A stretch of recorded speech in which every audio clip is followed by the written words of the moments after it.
Spider-Man has got to be one of the most fashion-forward superheroes in existence, always upgrading or tweaking his costume. But in just how many ways has it really changed over the years? When it comes to superhero costumes, Spider-Man's is absolutely iconic. The red and blue colors, the webbings, the giant white eyes. Everyone immediately recognizes the friendly neighborhood superhero. But that classic suit hasn't remained entirely untouched. If I had to go through all of Spider-Man's costumes, we'd be sitting here until the inevitable heat death of the universe. So yeah, I won't do that. I will, however, go through some of the most major changes and noteworthy redesigns or alternate costumes Spider-Man has worn in his career, as well as the various movie suits. And speaking of movies, might as well start with the MCU. For a movie franchise that has only been around for a little less than 6 years, we're starting the count at Civil War here, the MCU's version of Spider-Man already has quite the wardrobe.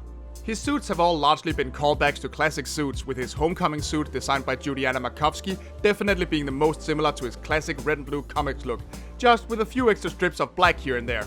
And you gotta love those expressive eyes too.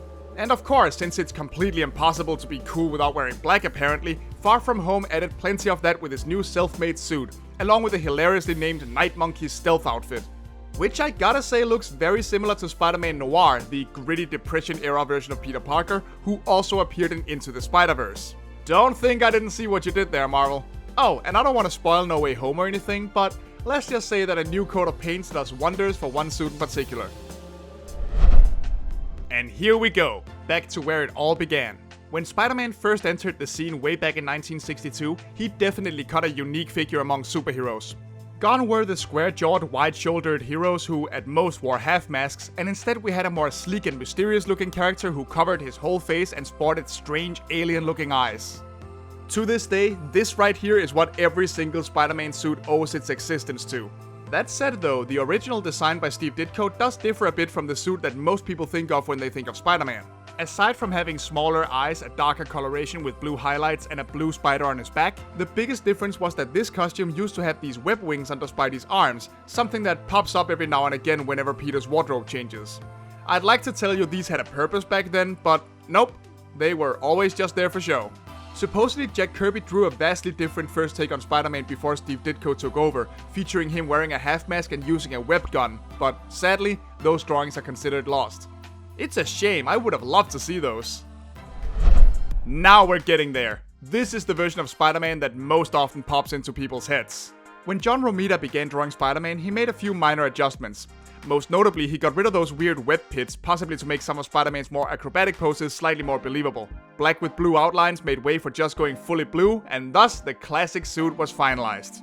It might not seem like that big of a change, but still, it's stuck, and it has now become the standard look, be it in comics, animated series, or even movies, with both Sam Raimi and Mark Webb sticking rather closely to this one. Well, in the sequel at least, in the latter's case.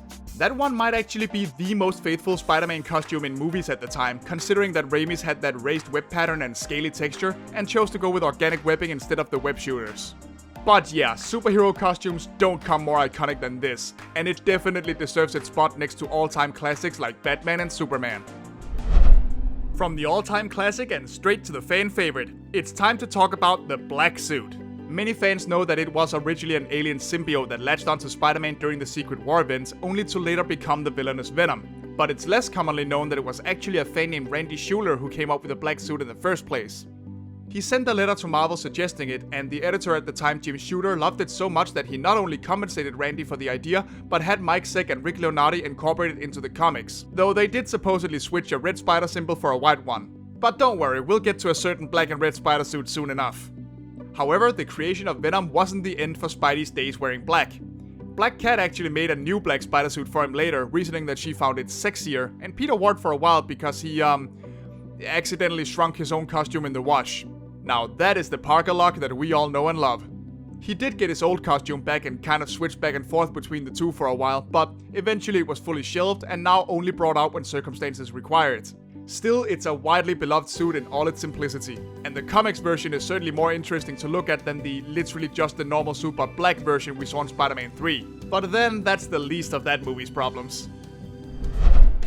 Not even Spider-Man escaped the dark age of comic books as more and more edge crept its way onto the pages during the late 80s and most of the 90s. And who better to draw an edgy Spider-Man than Todd McFarlane, who'd later go on to create the satanically powered Spawn over at Image Comics, right?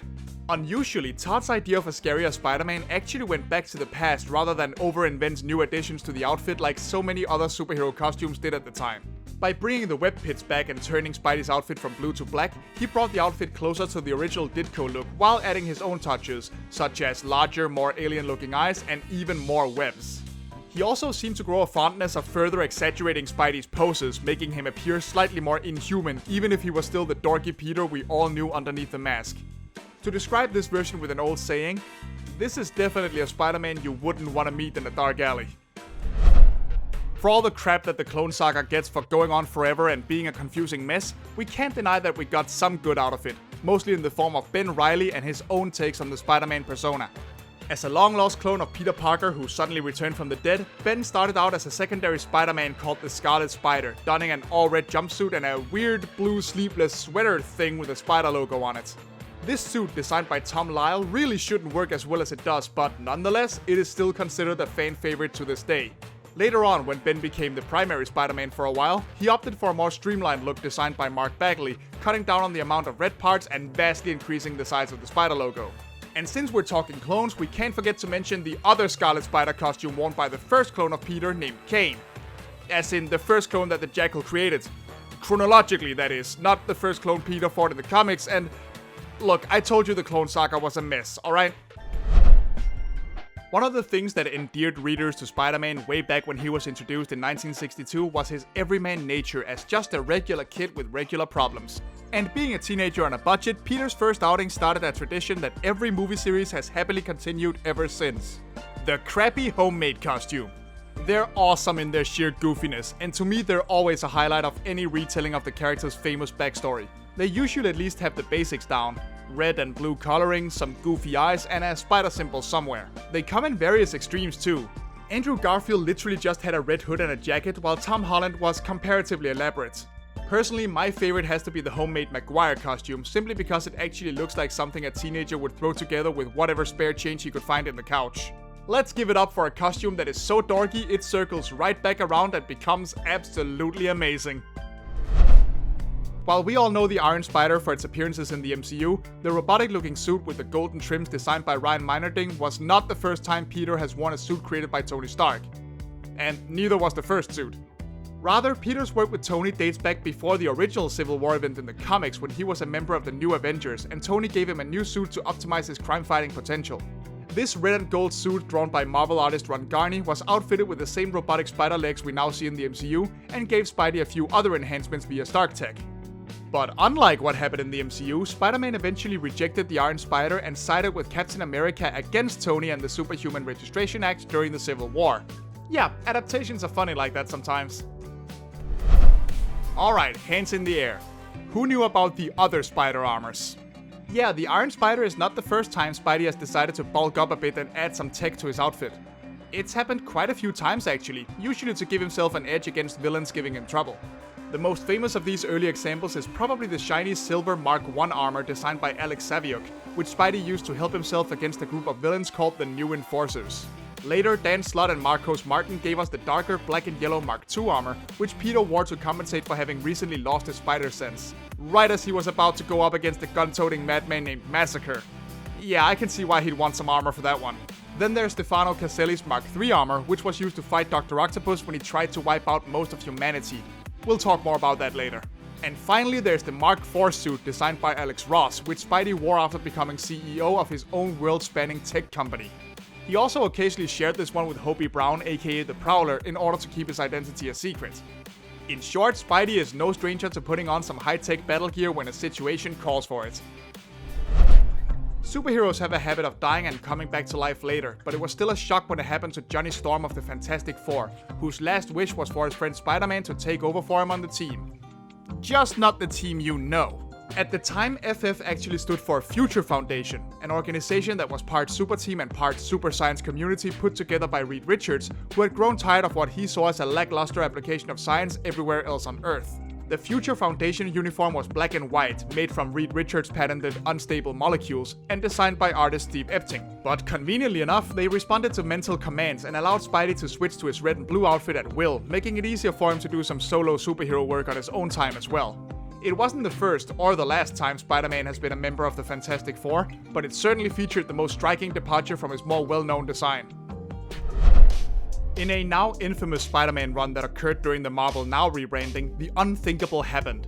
A supervillain managed to take over a superhero's body, and it actually stuck. For a few years at least. After trying to annihilate the majority of people on Earth as a last act of villainy before succumbing to cancer, Dr. Octopus managed to implant himself in Peter's body, which also gave him Peter's memories of Uncle Ben and sparked a desire to live up to his ideals of responsibility. Except Otto wanted to do it better. Using his resources from Peter's work at Horizon Labs, Otto created the superior Spider-Man suit and started using his mad scientist methods to become a scary and ruthless anti-heroic Spider-Man, constantly improving his tech and getting more and more extreme in his methods. As usual when Spidey needs to go scary, artist Humberto Ramos opted for a black and red look, inspired partly by the costume that prolific artist Alex Ross pitched for the Raimi movies back in the day. Miles Morales has been a favorite talking point when it comes to Spider-Man for the last few years, especially after the releases of the highly acclaimed Into the Spider-Verse and his own video game. But he's actually been around for about a decade. When Marvel ran the Ultimate line of comics set in an alternate universe, a very young Peter tragically died during a fight with the Green Goblin, after which Miles stepped in to take his place back in 2011. His well-known red and black costume, designed by Sarah Pichelli, was then originally given to him by the Ultimate Universe's version of S.H.I.E.L.D. after a confrontation with Electro. And sometime after joining the main Marvel universe, Miles did also get a second costume designed by Chase Conley. But most people today are probably most familiar with his slightly tweaked Spider-Verse design, where the increased focus on Miles' cultural background and his artistic sides led to the addition of a hoodie and a cool spray-painted graffiti logo to his original suit. Gotta say, it really adds some unique style. While the Amazing Spider-Man sequel gave us what might be the most faithful costume Spidey had worn on the big screen at that time, the first movie gave costume designer Kim Barrett the difficult task of designing something different but not too different for this slightly darker take on Spider-Man. And indeed, it does look mostly like the beloved classic costumes, though with some added detail that weren't as well received as Mark Webb probably hoped for. Perhaps it was the abundance of unnecessary extra lines that people didn't like, or the somewhat random splotches of blue breaking up the red parts of the outfit. Who can say for sure? Either way, negative fan reception led to the second movie going back to basics, much to the joy of many Spider-Man fans across the globe. It's just a shame that it had to be featured in a movie that was pretty negatively received in just about every single other possible way. But, oh well, can't win them all. All these superheroes need to get with the times. Live streaming is the future, or at least that's what former Daily Bugle reporter Nora Winters thought. After she founded the superhero gossip-focused tabloid news website called Threads and Menaces, she ended up having both Spider-Man, J. Jonah Jameson, and Peter Parker working for her, intending to take advantage of their shared history. Without knowing of Spider-Man's real identity, of course. Since Peter needed the income and Nora wanted to help Spider-Man's public image, he was then given a new blue, white, and gold Threads and Menaces branded outfit designed by Patrick Gleason. This suit was equipped with several cameras that allowed Nora and Jonah to see him crime fighting in first person, which was a service they quickly made available to eager paying subscribers. Oh, and did I mention that Nora did all this under orders from the Chameleon? Yeah, it's no wonder that it didn't take long for Spidey to get fed up and quit. But this just proves that even the most recent comics redesigns, this one in particular happened just earlier this year, never quite managed to stick. But what does the future hold for Spider-Man and his wardrobe? Aside from Spider-Man 2099, that is. Yeah, I didn't forget about you, Miguel. Consider this your honorary mention. Well, we can't know for sure, but when Amazing Spider-Man celebrated 500 issues back in 2003, writer J. Michael Straczynski and artist John Romita Jr. gave us a glimpse of a possible end to Spider-Man's career. And to his life.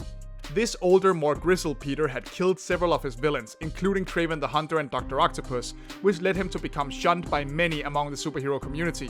His grittier attitude was, of course, shown by wearing a simplified leather jacket version of his outfit, one that was easily reversible to allow for quick costume switches. But if you think Peter got to go out in a blaze of glory and redemption, saving the world from some major threat, you're wrong. He was cornered by police and shut down when he refused to answer for his crimes. It's a gruesome end for such a bright and optimistic hero, but thankfully this was only one of many possible futures. Spider-Man's endless wardrobe is only gonna keep growing bigger as he makes more and more appearances in all kinds of media. And I, for one, always love to see what costumes these new creators come up with. Still, there's just no topping that classic red and blue. It sticks around for a reason, man.